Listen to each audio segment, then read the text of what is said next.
पुंडलीकवरदा हरिविठ्ठल श्री ज्ञानदेव तुकाराम दत्तात्रेय जनार्दन स्वामी एकनाथ सद्गुरुनाथ महाराज की जय। पंढरीनाथ भगवान की जय। माऊली ज्ञानेश्वर महाराज की जय। जगद्गुरु तुकाराम महाराज की जय। तपोमूर्ती संत गाडगे महाराज की जय। राष्ट्रसंत तुकडोजी महाराज की जय। ओम नमस्ते अद्वितीयाय त्रिगुणात्म स्वरूपिणे अनंत कोटि ब्रह्मांड नायकाय परात्मने आनंदमानंदकरः प्रसन्नं सत्यज्ञान स्वरूपं निजबोधयुक्तं योगीन्द्रमीड्यं भवरोगवैद्यं श्री सद्गुरुं नित्यं अहं नमामि। ज्ञानदेवं ज्ञानमूर्तिं साक्षात् प्रेमस्वरूपिणं नामदेवं दयामूर्तिं नाथं वन्दे पुनः पुनः। वैराग्यस्य परां मूर्तिं देहुक्षेत्रनिवासिनं तुकारामं महत्वन्दे भक्तराज चतुष्टकं। श्रीमञ्जुलाहृन्मणिमाणिकेशं श्रीखञ्जरीशं जनहृन्निवेशं श्रीग्रामगीता जनकं प्रशान्तं सद्गुरु राष्ट्रसन्तं सततं नमामि। अनिन्द्य साहित्य सुधा समुद्रः विदर्भदेशेऽस्मि सुदामदेवः। अद्भुत सदाचार रतो महात्मा विद्वान् विनम्रसमुदारचेतः राष्ट्रसंत गिरोद्गीर्णं ग्रामकल्याणचिन्तनं दीनार्थ करुणापूर्ण ग्रामगीतामृतं महत् शास्त्र सिद्धान्तानुगतं गुरुवाक्येषु सम्मतं स्वानुभूति प्रमाणं च ग्रामगीतामृतं महत्। विदर्भी गर्जली जयांची समन्वयी वाणी वाल्मिकी राष्ट्रसंत अनुचर महर्षी म्हणूनी अपुलिया कवन प्रवचने राष्ट्रधर्म शिकवितो ऐशा ऋषिवरा गुरुवरा श्रीभूसरकरा वंदितो सद्गुरुनाथ महाराज की जय। परम पूजनीय श्री गुरुदेव आणि सद्भाविक सज्जन तथा श्रद्धा स्वरूपिणी माता भगिनी, सद्भाविक सज्जन हो, आपण सकाळी एक चिंतन केलं होतं ते असं की तुम्ही सर्व शुद्ध श्रोते आहात। तुम्ही जरी विसर भोळे नसले तरी मी विसर भोळा आहो असं समजून थोडं सकाळी आपण काय बोललो त्याची आठवण करून घेतो। आपण पाहिलं होतं 3 गोष्टींची वाढ महाराजांना अपेक्षित आहे। एक पहिली गोष्ट शरीर, दुसरी गोष्ट हृदयाची, तिसरी गोष्ट ती वाणीच्या माध्यमातून। या 3ही प्रकारच्या गुणांची वाढ आमच्याकडून झाली पाहिजे। सकाळी आपण पाहिलं शरीराचं कर्म शरीराकडून करणे ही पहिली गोष्ट आहे, ती म्हणजे हर जीवसे कर्तव्य हो। मग तो कुणाही वर्णाचा असो, कुणाही धर्म जाती पंथ संप्रदायाचा असो, त्याच्या ठिकाणी शरीर श्रम असलेच पाहिजे हा एक भाग आपण सकाळी पाहिला होता। आता त्या कर्तव्याच्या सोबतच गंभीर हो सबके हृदय असं महाराज सांगतात। कारण कोणतंही कर्माचं जे मोल असते ना, ते मोल त्या कर्मावरून ठरत नसते, तर ते कर्म करत असताना त्याच्या पाठीशी कोणती वृत्ती आहे त्याच्यावरून ते कर्म ठरत असतात. त्यात कर्माचं मोल ठरत असते. भजन करणं हे कर्म आपण करतो. विचार जर केला तर चिंतन केल्यानंतर लक्षात येईल की या जगामधलं प्रत्येक कर्म हे ईश्वराची पूजा आहे. जे जे तुम्ही इष्ट मानत असाल त्याची ती पूजाच आहे. ती आपल्याला कशी करता येईल त्याच्यासाठी आपण प्रयत्नरत असलं पाहिजे. मग आता विचार जर केला तर सावतोबानं केलेली शेती ही सुद्धा त्याची भक्तीच ठरते. गोरा कुंभारानं घडवलेले मळके ही सुद्धा त्याची भक्तीच ठरते. संत रोहिदासांनी शिवलेले जोडे चप्पल सुद्धा त्यांची भक्ती ठरते. कबीर महाराजांनी विणलेले शेले सुद्धा त्यांची भक्ती ठरते. आणि प्रचार रत्न संत नामदेव महाराजांनी शिवलेले कपडे सुद्धा त्यांची भक्ती ठरते. एवढंच काय, चोखोबा आहेत ना, त्या चोखोबाचं ढोरं ओढणं इमानदारीनं ते सुद्धा देवाची भक्ती ठरते. नव्हे त्याही पुढे जाऊन जर आपण थोडं पाहण्याचा केला तर सजन कसायाचं मांस विकणे ही सुद्धा भक्ती ठरत असते. कारण त्याच्या पाठीमागची वृत्ती महत्वाची आहे. काम कोणतं आहे हे महत्वाचं नाही आहे. उच्च नीचता याची संगती लावत असताना पोटा पाण्यासाठी केलेलं यज्ञ कर्म, दक्षिणेच्या लालचे पोटी केलेली पूजा अर्चा ही जी आहे ना, ही क्रिया उद्धार करू शकत नाही. तर ही पैसा मागत फिरणारे लोक जे योग साधना करत असतील, आसन करत असतील आणि लोकांना पैसा मागत असतील, आपल्या केलेल्या भक्तीचा मोबदला म्हणून, केलेल्या साधनेचा मोबदला म्हणून पैसे मागणारे जे कोणी आम्ही लोक आहोत ना, आमच्या ज्या काही क्रिया आहेत त्या भक्ती ठरत नाही. रात्रभर चहा पाणी नाश्त्याच्या अपेक्षेनं भजन करणाऱ्याचं भजन ही भक्ती ठरू शकत नाही. आणि म्हणून ते कर्म करत असताना त्या ठिकाणी हृदयाची जोड त्याला असली पाहिजे, मनाची जोड त्याला असली पाहिजे. कारण मी सकाळी बोलून गेलो होतो, जे लोक आपलं काम इमानदारीनं आणि देशनिष्ठेनं करतात त्या लोकांचं गुरं चारणं सुद्धा महान कार्य ठरत असते. आणि जे लोक यज्ञयाग करत असतील, साधना करत असतील, वेदांत सांगत असतील, अध्यात्म सांगत असतील, परंतु त्यांच्या ठिकाणी जर शुद्र बुद्धी असेल, द्वेष बुद्धी असेल, तर मात्र त्यांचं जे कर्म आहे, मन त्यांचं जाग्यावर नसेल, मनात स्थिरता नसेल, तर त्यांचं जे कर्म आहे ना, ते त्यांना रावण बनवण्यासाठी, राक्षस बनवण्यासाठी सुद्धा कारणीभूत ठरत असते. आणि म्हणून त्या मागचा उद्देश जो असतो तो उद्देश महत्वाचा असतो, ते कर्म कोणतंही असो. म्हणून कर्म करत असताना त्याला हृदयाची जोड असावी म्हणून महाराज सांगतात. फक्त हृदयाची नाही तर गंभीर हृदयाची जोड असली पाहिजे. म्हणून महाराज सांगतात की गंभीर हो सबके हृदय, सच ज्ञान का वक्तव्य हो. आमचं सर्वांचं हृदय हे गंभीर असलं पाहिजे प्रत्येक कार्य करत असताना. गंभीर हो सबके हृदय याचा अर्थ असाही कोणी लावू नये. गंभीर हो सबके हृदय म्हणजे गौतम गंभीर नावाचा जो क्रिकेटपटू आहे तो आमच्या हृदयामध्ये असला पाहिजे, असा चुकीचा अर्थ कोणी त्याचा लावून घेऊ नये. अर्थात गंभीर हो सबके हृदय म्हणत असताना गंभीर हो सबके हृदय म्हणजे, गंभीर म्हणजे आपण बरेच लोक म्हणतो, शब्द वापरतो, दवाखान्यामध्ये एखाद्याची जर तब्येत जरा जास्तच बिघडलेली असेल तर आपण म्हणतो त्याची तब्येत फार गंभीर आहे, म्हणजे काय, सिरियस आहे. असाही गंभीर या ठिकाणी अर्थ नाही.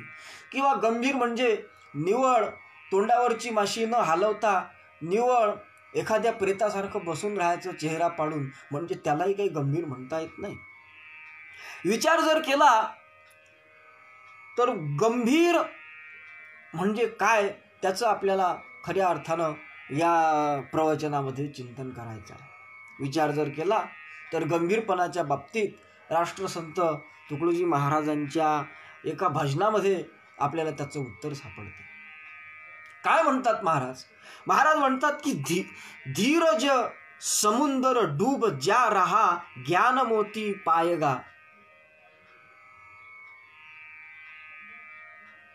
नाही काय? धीरज समुद्र डूब जा तब ज्ञान मोती पायगा, असं महाराजांनी एका ठिकाणी म्हटलं.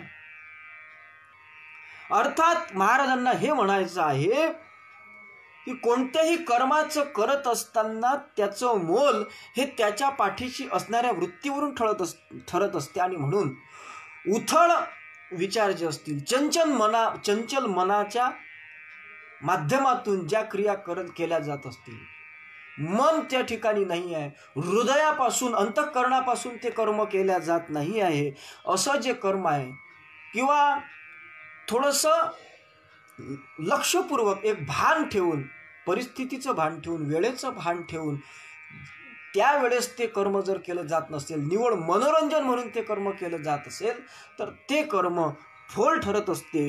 उलट गंभीर म्हणजे स्थिर मनानं आणि विचारपूर्वक जे कर्म केलं जात असते ना गडे हो, तेच कर्म खऱ्या अर्थानं विशेष प्रभावी ठरत असते आणि तेच कर्म लोकांना आवडत असते.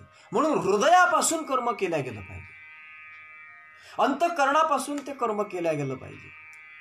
कारण जोवरी अंतःकरण न गुंतले तोवरी प्रचार वरवर चाले, असं महाराजांनी एका प्रचार महिमा अध्यायामध्ये म्हटलं आहे. अंतःकरणापासून, हृदयापासून ते कर्म करण्याची एक धारणा आपली झाली पाहिजे. त्याला म्हणतात गंभीरतेनं कर्म करणे. गंभीरताने म्हणजे लक्षपूर्वक, एक विचारपूर्वक कर्म करण्याची आपली तयारी असली पाहिजे. मग गंभीरता असली पाहिजे, सर्वांचे हृदय गंभीर असले पाहिजे, असं जे म्हटलं गेलं आहे. याचा अर्थ आपण असा लावायचा नाही की मग अजिबात गंभीर असणं म्हणजे हसायचंच नाही, कुठं मनोरंजन अजिबात असूच नये, हासी मजाक असूच नये, असा त्याचा अर्थ आपण लावू शकत नाही. कारण महाराजांची एक ओवी तुमच्या समोर मी ठेवतो, अजिबात हासी मजाक असू नये असा काही गंभीर हृदयाचा अर्थ होत नाही. कारण महाराजांच्या ग्रामगीतेमध्ये एक ओवी आहे, हास्य विनोद जरी असला तरी अश्लीलता न यावी प्रसंगाला. नाही काय? आणि उच्चिष्ट कन न पाहिजे टाकला भोजन प्रसंगी कोणीही. अर्थात विनोद असला तर हरकत नाही. महाराज काय म्हणते, हास्य विनोद जरी असला, तुम्ही हसत असाल, तुम्ही विनोद करत असाल, तरी त्याही वेळी सुद्धा महाराजांनी काय सांगितलं की अश्लीलता न यावी प्रसंगाला. त्या ठिकाणी हास्य विनोद असावा, पण तो अश्लील, त्याच्यातून अश्लील अर्थ निघतील वा अश्लीलता त्याच्यातून त्याच्यातून प्रदर्शित होईल, अशा पद्धतीचा विनोद वा अशा पद्धतीची हसी मजाक असू नये, हेच महाराजांना या ठिकाणी सांगायचं. हसी मजाक असू नये असं नाही की.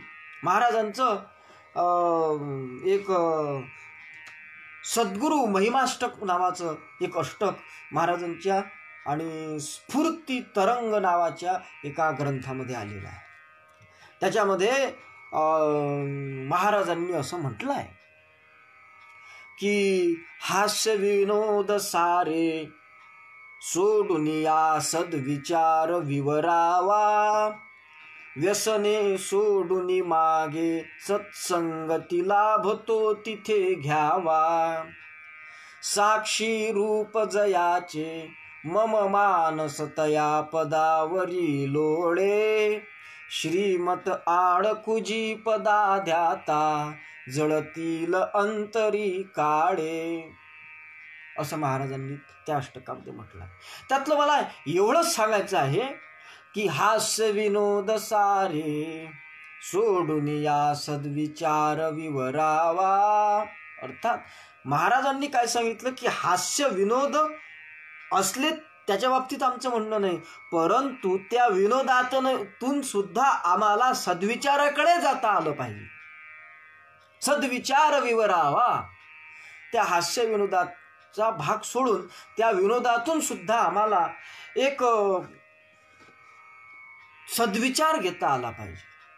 कारण विनोद अजिबात करू नये असं कुठंच नाही आहे.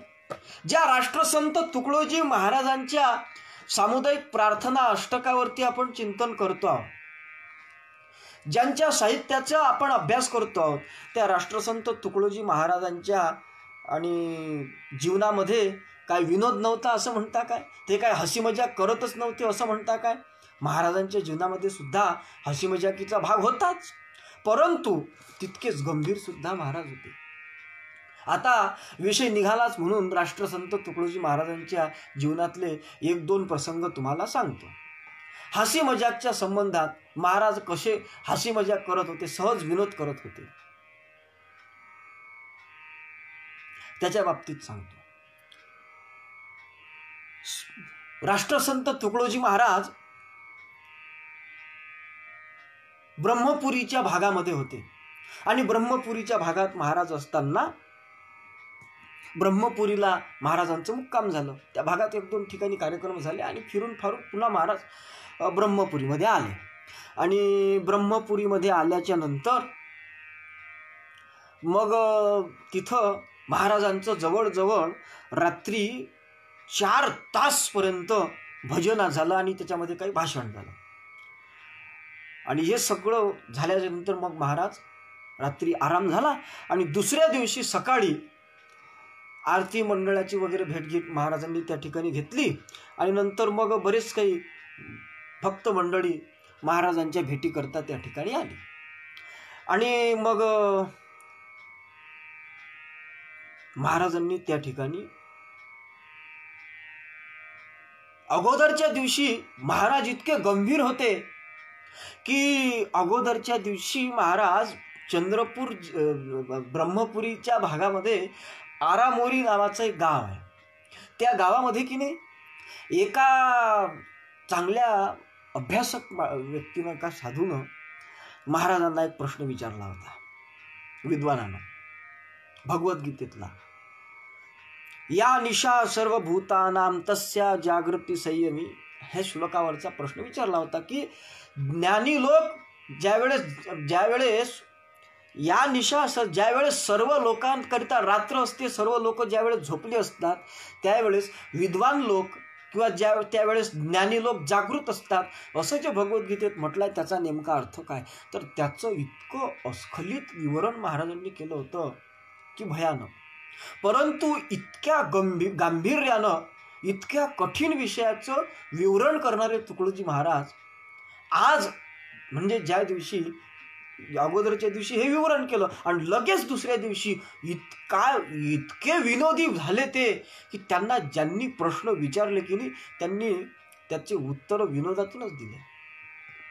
किती विनोदातून, इतक्या विनोदातून एक साधू त्या ठिकाणी महाराजांच्या ठिकाणी आला आणि महाराजांना नमस्कार केला आणि महाराजांना सांगितलं, त्यांना हिंदीत बोलला तो महाराज तुकडोजी महाराजांना म्हणायला लागला, महाराज मैं तो अब ब्रह्म हो चुका हूं. महाराजांना हसा आला.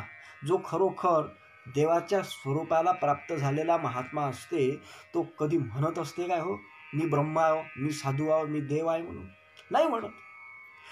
त्यानं महाराजांना म्हटलं, त्या साधूनं, महाराज अब तो मैं ब्रह्म हो चुका हूं. महाराज पहा, एकाच मिनिटात महाराज कसे बदलले. महाराज गंभीर होते बरं, आणि गंभीर्यानं महाराजांनी काय म्हटलं, त्या साधूनं असं म्हटल्यावर महाराज गंभीरपणानं बोलले, ऐसा कितने साल के हो गए? महाराजांनी प्रश्न विचारला गांभीर्यानं बरं. मग त्या साधूनं काय केलं, पुरे 17 साल हो गए महाराज. त्या साधूनं महाराजांना सांगितलं पुरे 17 साल झाले म्हणे. त्यावेळेस मग मात्र महाराज हसले आणि हसून आजूबाजूला जी काही मंडळी बसली होती त्या मंडळीला म्हणायला लागले की वाह वाह वाह वाह, देखो भाई, ये महात्मा तो 17 साल के ब्रह्मा है. आता ब्रह्म म्हणजे एक चैतन्य शक्ती ज्याला म्हणतात, ईश्वर ज्याला म्हणतात, त्याला काही वय असते काय हो? त्याला काही वय नसते. है लाख सालों की उमर, परंतु अशा ब्रह्म 17 वर्षाचा आहे असं त्यांनी म्हटलं आणि सगळे लोक हसायला लागले.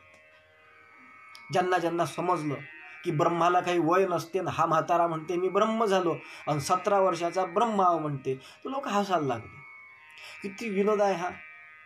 तुम्हाला हा कदाचित लक्षात आला नसेल. दुसरा विनोद सांगतो महाराजांचा, त्याच ठिकाणचा. एक किर्राही डोक्याचा तरुण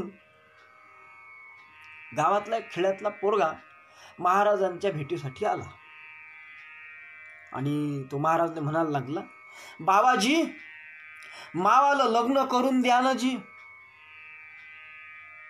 महाराज त्या दिवशी विनोदात मूळ होतं महाराजाचं. महाराजांनी त्याला म्हटलं की गड्या, आधी मलाच लग्न करू दे, मग मला मुलगी झाली की मग तुला देतो, याच्याशिवाय काय तर दुसरा उपाय आहे माझ्याकडे शिल्लक. अशा पद्धतीचा विनोद महाराजांनी केला. महाराजांचाच नाही तर ज्यांच्या ग्रंथाचं आपण चिंतन करत आहोत त्या सुदामदादांच्या जीवनातलं विनोद सांगतो. एका नामदेव महाराज म्हणून अमरावतीचे एक चांगले कीर्तनकार होते, विद्वान होते. त्यांनी काही शंका दादांना विचारल्या होत्या. त्यांचं ते शंका समाधानाचं हस्तलिखित वाचण्याचं सौभाग्य मला मिळालं. त्या हस्तलिखितामध्ये त्यांना प्रश्न विचारला. तो प्रश्न असा होता, शंका अशी होती की हरिओम पूर्णमदः पूर्णमिदं पूर्णात पूर्णमुदश्यते पूर्णस्य पूर्णमादाय पूर्णमेवावशिष्यते, हा जो शांतिपाठ आहे, या शांतिपाठामध्ये असं म्हटलं जाते की पूर्णातलं पूर्ण तत्व गेलं तर पूर्णच शिल्लक राहिलं, असा याचा अर्थ आहे. तर हे कसं? हा प्रश्न दादांना त्या संत नामदेव महाराज नावाच्या विद्वानाने विचारला. त्यावेळेस दादांनी त्याला उत्तर तर दिलं, पण पहिले विनोद केला आणि त्याच्यानंतर उत्तर दिलं. कसा विनोद केला? दादांनी असं सांगितलं, पुरण शिजवून पहा, मग ते पुरण एका भांड्यामध्ये घेऊन त्या पुरणातलं पुरण काढून पहा आणि मग काय शिल्लक राहते ते पहा. असा विनोद केला आणि मग त्याला उत्तर दिलं. अर्थात मला हे सांगायचं आहे की गंभीर म्हणजे विनोद असूच नाही असं नाही, परंतु त्या विनोदाला अश्लीलता नाही, तर त्या विनोदाला सुद्धा एक योग्य वळण देता आलं पाहिजे. आमच्या संतांनी विनोद केला अशातला भाग नाही, परंतु त्या विनोदाला सुद्धा काही मर्यादा असली पाहिजे. हा महत्वाचा भाग आहे. म्हणून हास्य विनोदही सारे त्यागुनी सद्विचार विवरावा, हे महत्वाची गोष्ट आहे. मी महाराज तुकडोजी महाराजांच्या जीवनातले 1-2 विनोद तुमच्यासमोर ठेवले. छोटे तोडके मोडके मला जे सहज आठवले ते मी तुम्हाला 2 प्रसंग सांगितले. आणि म्हणून महाराजांनी प्रचारकांना सुद्धा एक संदेश दिला आहे. काय संदेश आहे? ग्रामगीतेच्या 8व्या अध्यायाच्या 90व्या ओळीमध्ये महाराजांनी असं म्हटलं आहे की सहनशीलताची त्याचे ब्रीद शब्द, जरी झाला वाद विवाद तरी गांभीर्याशी न सोडी. ही महत्वाची गोष्ट आहे. असं त्याचं चित्त हे शांत असलं पाहिजे कर्म करत असताना. आता आपल्या भारतीय संस्कृतीमध्ये सकाळी उठल्या उठल्या एक श्लोक म्हणण्याची पद्धती आहे. आता ती बदलून गेली.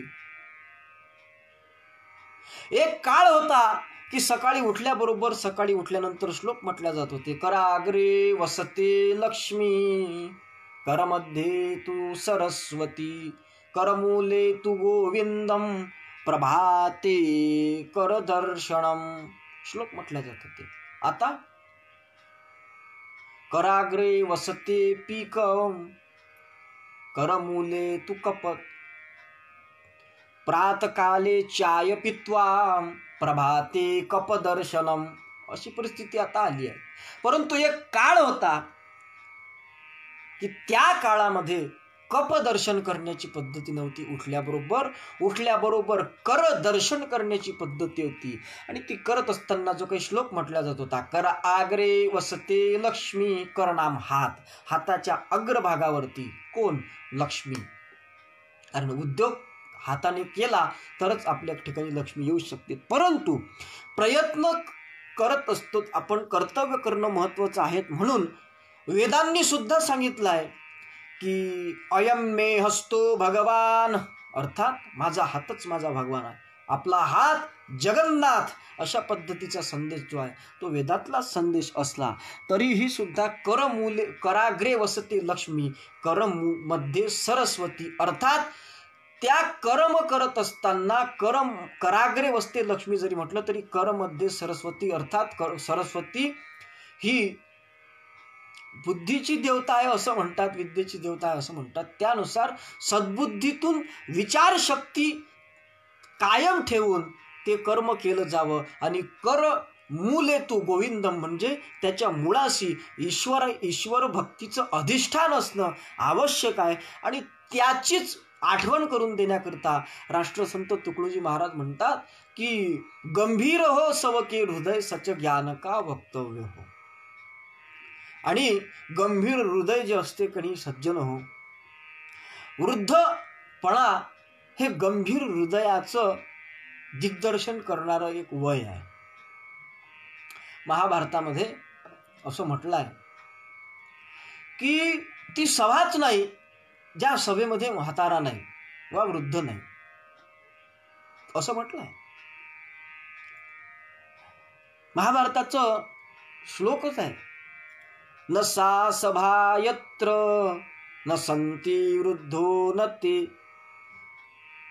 वृद्धायेन वदंती धर्मम. महाभारतानं सांगितलं. काय म्हणणं महाभारताचं? वृद्धत्व हे गंभीर हृदयाचं निदर्शक आहे. आणि म्हणून न सा सभा यत्र, ती सभाच नाही. कोणती? न संती वृद्धा, ज्या ठिकाणी वृद्ध नाही ती सभाच नाही. आणि पुढे काय म्हणतात? वृद्धा न ते वृद्धा येन वदंती धर्म. आणि ते वृद्ध नाहीत ज्यांना कुठल्याही प्रकारचं गांभीर्य त्यांच्या हृदयामध्ये आलेलं नाही. त्यांना म्हातार म्हणता येणार नाही. त्यांचं हृदय गंभीर झालं नाही ना, त्यांना वृद्ध म्हणता येत नाही. परिपक्व विचाराचा वैचारिक प्रगल्भता ज्याच्यामध्ये आलेली आहे त्यालाच खऱ्या अर्थानं वृद्ध म्हणता येईल.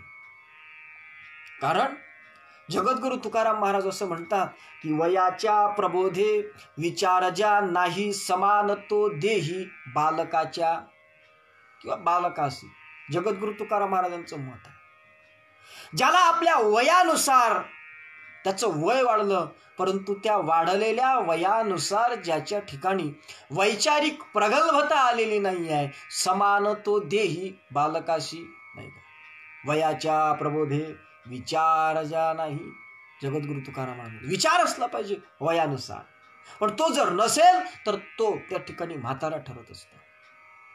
सांगण्याचं तात्पर्य, आम्ही पाहतो बरेच म्हातारे, त्यांचं काय गांभीर्य नाहीत का? ते म्हातारेच जर गंभीर नसले तर ते काय गौतम गंभीरची मॅच पाहणाऱ्या तरुणांच्या अंतःकरणात गंभीरता निर्माण करतील? नाही करू शकत. हे फिरताना आम्ही पूर्ण महाराष्ट्रभर आमचा फिरण्याचा योग ग्रामगीतेच्या कृपेनं लाभला आम्हाला. फिरतो आम्ही महाराष्ट्रभर, महाराष्ट्राच्या बाहेरही कधी जातो. असं फिरत असताना बऱ्याच ठिकाणी मुक्कामाचा योग येतो. मग मुक्कामाचा योग आला की वास्तविक आमची अशी धारणा आहे की प्रपंचाची विषयी नका वधो माझे पाशी, पण लोक आमच्याजवळ त्यांच्या प्रपंचातल्याच गोष्टी करतात. आता काय नाईलाज असतो ते आम्हाला ऐकून घ्यावं लागते. परंतु त्या ठिकाणी मग ते म्हातारे लोक आमचं डोकं एवढं पिकवतात, नुसतं नातवाजवळ, त्या म्हाताऱ्याच्या जवळ कोणी महाभारतातली गोष्ट नाही, रामायणातली नाही, कोण्या ज्ञानेश्वरीतली नाही, गाथ्यातली नाही, ग्रामगीतेतली नाही, कोण्याच ग्रंथातल्या गोष्टीवर आम्हाला ते लोक शंकाही विचारत नाही आणि चर्चाही करत नाही. उलट तेच त्यांचं पुराण आम्हाला सांगतात आणि त्यांच्या पुराणाचं नाव असते नातू पुराण. काय सांगतात? महाराज आमचा नातू, अरे काय तुम्ही विचारता, 3-4 वर्षाचा आहे तो, आता जास्त काही मोठा नाही, तुम्ही त्याला काही विचारा महाराज, असे उत्तर देते. म्हटलं हो, नाही तर आमच्या शेजारचं एक पोरगा आहे का नाही, ते तर याच्यापेक्षा 1-2 वर्षानं मोठा आहे, पण का नाही ते काही बोलत, पण आमचा नातू असे उत्तर देते महाराज, का भयानक. हो, ताळकन, त्याला म्हणजे 1000 जबाबी आहे पोट्ट ते, एवढं लहान असून. आणि टीव्हीचे रिमोटचे बटणं, अरे कोणतं बटन दाबलं का कोणतं चॅनल लागते नातालेच माहीत. ते ऐकून ऐकून आमचे कान किटले. आमच्याजवळ त्याची औषधही आहे. मग आम्ही त्या म्हाताऱ्यांना सहज विचारत असतो, बाबाजी तुमचा नातू मग इतका हुशार आहे का? बरोबर, मग सगळंच येते तुमच्या नातवाला? हो सगळंच येते. मग आम्ही म्हणजे त्याला कमी नाही करून राहिलो काही. हो, त्याच्यावर म्हणजे त्याच्याकडे आमचं पुरं लक्ष आहे. तो म्हणजे त्याला आम्ही असं चंड करून ठेवलं का चांगलंच. बरं. मग आप्पाजी तुमच्या नातवाला मग ते शुभम करोति कल्याणम म्हणता येत असल? नाही राजो, ते आता कसं असं करता करता तो म्हातारा चूप बसते. मला हा प्रश्न विचारायचा आहे, का हा म्हातारा झाला, परंतु त्यानं नातवावरती जे काही संस्कार टाकले ते संस्कार कोणते टाकले? त्याला टीव्हीचे बटणं सांगून त्या टीव्हीतले नाचगाणे, आणि आमचा नातू काय मस्त नाचते राजो त्या गाण्यावर. आता ते गाणं निघालं होतं काही नवीन, त्या गाण्यावर तो असा नाचे, त्याला काय डान्स पार्टीत त्याला नाच्या म्हणून प्रसिद्ध करायचं आहे का? तो नातू नाच्या जर करायचा नसेल तर त्या नातावरती संस्कार टाकण्याकरिता सुद्धा आमच्या देशातल्या म्हाताऱ्यानं गंभीरतेनं विचार केला पाहिजे. आपली वैचारिक प्रगल्भता वाढली पाहिजे. वयाचा विचार न करता कोणत्याही वयामध्ये त्याची वैचारिक प्रगल्भता वाढलेली असणे हेच खरं त्याच्या वैचारिक वृद्धत्व आहे, आणि हेच महाराजांना अपेक्षित आहे. वैचारिक वृद्धत्व म्हणजे गांभीर्य आहे, शरीरानं वृद्धत्व येऊ नये. वैचारिक वृद्धत्व म्हणजे वृद्धी व्हावी, वृद्धी म्हणजे वाढ होते. वृद्धत्व म्हणजे कमीपणा नाही व्हावा त्याच्यामध्ये. म्हातारपण म्हणजे अनुभवांनी वाढ असली पाहिजे, अनुभवांची उंची, त्याला म्हातारपण म्हणतात. वय कितीही असो, पण अनुभव जितके श्रेष्ठ असतील ते महत्वाची गोष्ट आहे. म्हणून सुधारक जे मंडळी होऊन गेली आहे त्यामध्ये सुधारणा ज्यांनी केली, असे सुधारणा ज्यांना सुधारक अग्रणी असं म्हणतात, सुधारकांचे अग्रणी असं म्हणून ओळखले जातात, त्या गोपाळ गणेश आगरकरांचं असं मत आहे या म्हातारपणाच्या बाबतीत, की तरुण लोक जे आहेत ते या समाजाची जे एक जहाज आहे त्या जहाजाची शीळ आहे. शीळ असते ना, आणि वृद्ध हे त्याचं भरताळ आहे.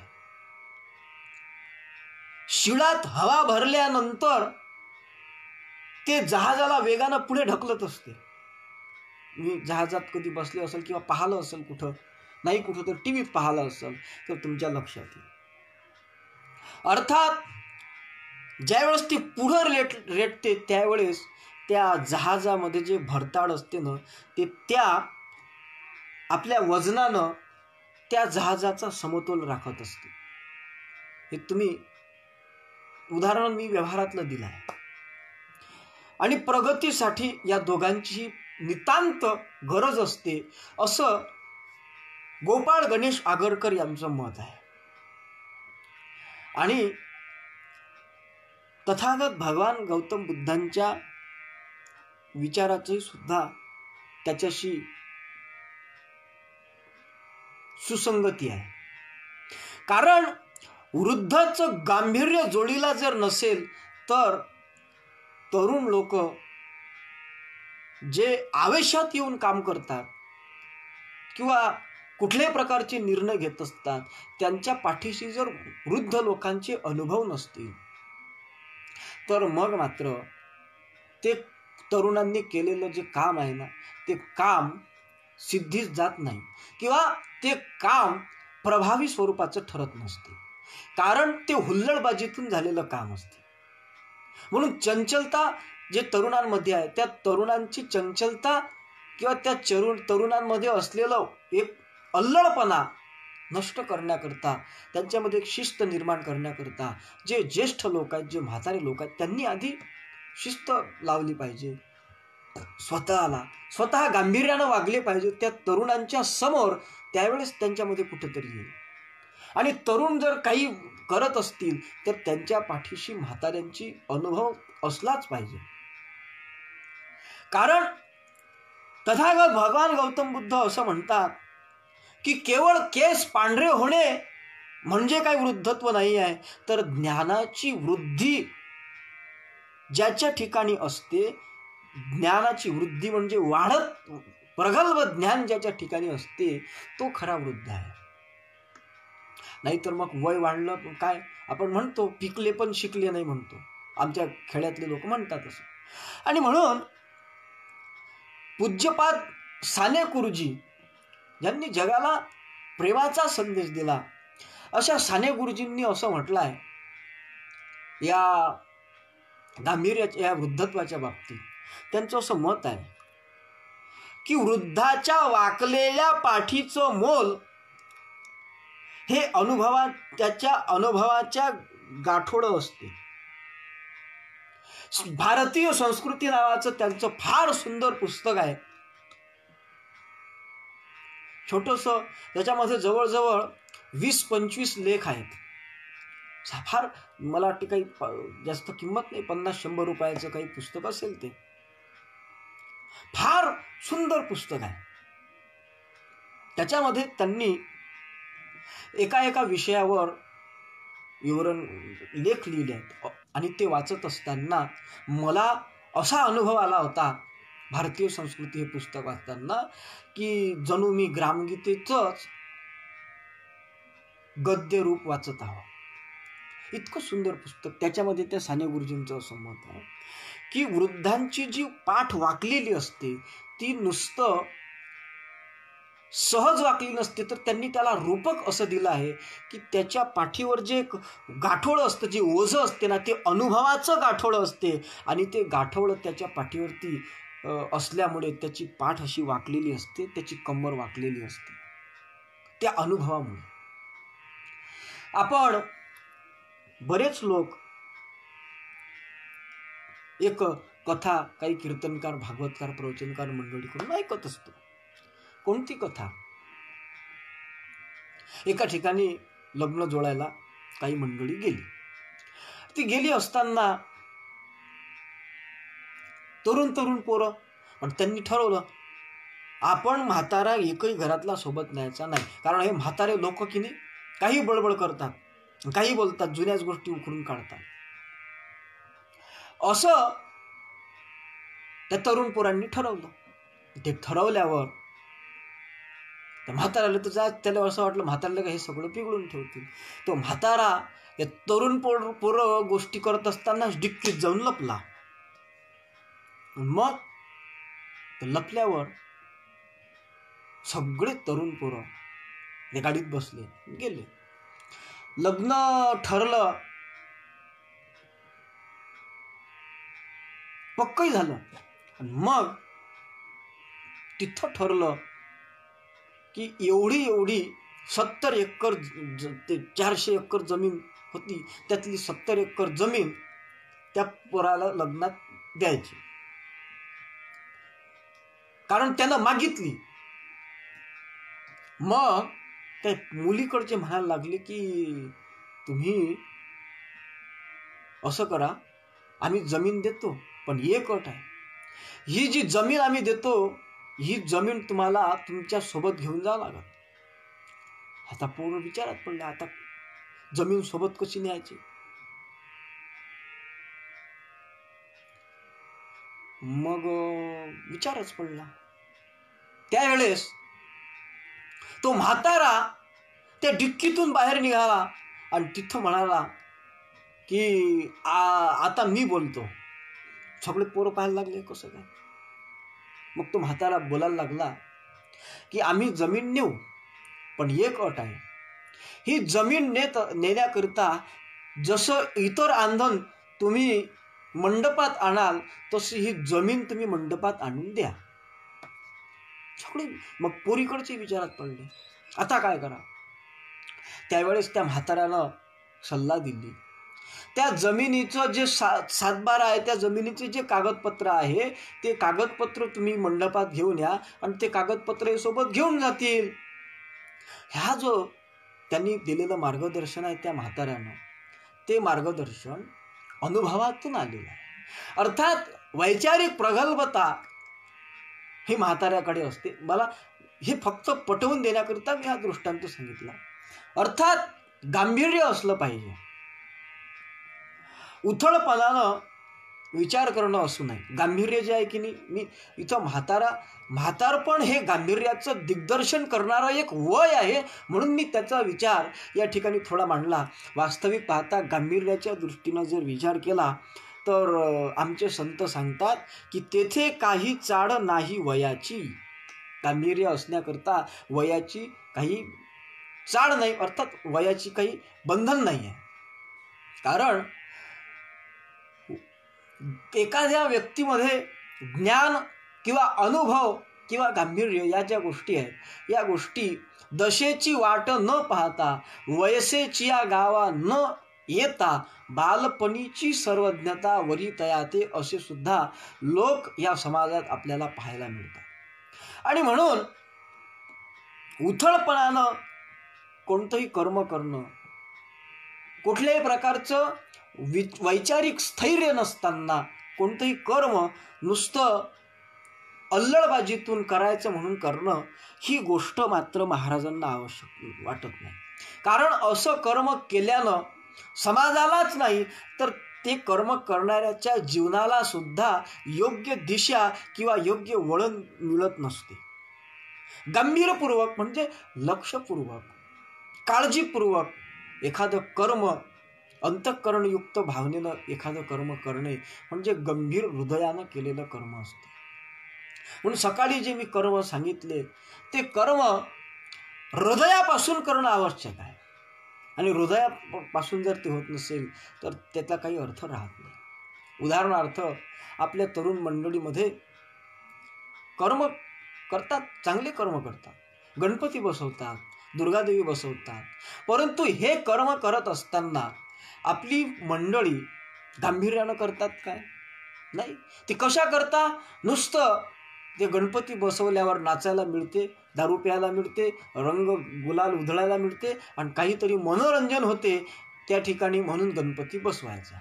पण त्या गणपतीच्या बसवण्याच्या पाठीमागचा आमच्या पूर्वजांचा काय हेतू होता, आम्ही त्यातून समाजाला काय देऊ शकतो आणि त्यातून आम्ही स्वतःही सुद्धा काय मिळवू शकतो, याचा विचार मात्र कुणी करताना दिसत नाही. हा विचार गंभीर हृदयातून केलेला विचार नाही आणि त्यामुळेच त्या गणेशोत्सवाचाही आता काही प्रभाव कुठं दिसून येत नाही. एक काळ होता की त्या गणपतीची काय उत्सव, आणि त्या गणपतीची पूजा अर्चा पाहिल्यानंतर राष्ट्रसंतांसारख्याच्याही मनात प्रश्न निर्माण होते की वाह वाह रे गणराज, शोभली भक्ती पूजा ही आज, भला उल्हास दिसे. तरुण तरुणी तिथं एकत्रित येऊन त्यांचं नुसतं मनोरंजन करतात, त्याला काही गंभीर हृदयानं केलेलं काम म्हणता येणार नाही. शिक्षणाच्या दृष्टीनं लोक शिकून राहिले तरुण पोरं, पण काय शिक्षण, गांभीर्यानं शिक्षण चालू आहे का आपल्या देशामधलं? जर गांभीर्यानं शिक्षण देशामधलं चालू असतं आणि विज्ञानवादाचा आम्ही जर एवढा पुरस्कार करून राहिलो आहोत, तर आम्ही जर गांभीर्यानं शिक्षण घेत असतो तर आम्हाला ज्या चीननं आमच्याकडे कोरोना पाठवला आहे, त्याच चीनकडून अजूनही सुद्धा औषधी मागावं लागते आहे. आमच्या देशात ती गंभीरता आलीच नाही की आम्ही आत्मनिर्भर राहावं, आमच्या देशाचा विकास व्हावा, उन्नती व्हावी, त्याच्याकरता आम्हाला शिकायचं आहे, ही गंभीरताच आमच्या ठिकाणी निर्माण झाली नाही आहे. ही गंभीरता ज्या वेळेस निर्माण होईल ना, त्यावेळेस खऱ्या अर्थानं आम्ही आमच्या देशाच्या उन्नतीचा विचार करू. आमच्या प्रत्येक कर्मातून देशाच्या उन्नतीचा आणि आमच्या समाजाचा विकास होतो आहे की नाही आहे, आमच्या समाजाला काही फायदा होतो आहे की नाही आहे, हा विचार करून आम्ही त्यावेळेस कर्म करू ज्यावेळेस आमचं हृदय गंभीर होईल. गंभीर म्हणजे स्थिर होईल. आणि त्या स्थिर अंतःकरणातून, गंभीर अंतःकरणातून जे कर्म केलं जात असते तेच कर्म खऱ्या अर्थानं प्रभावी ठरत असते.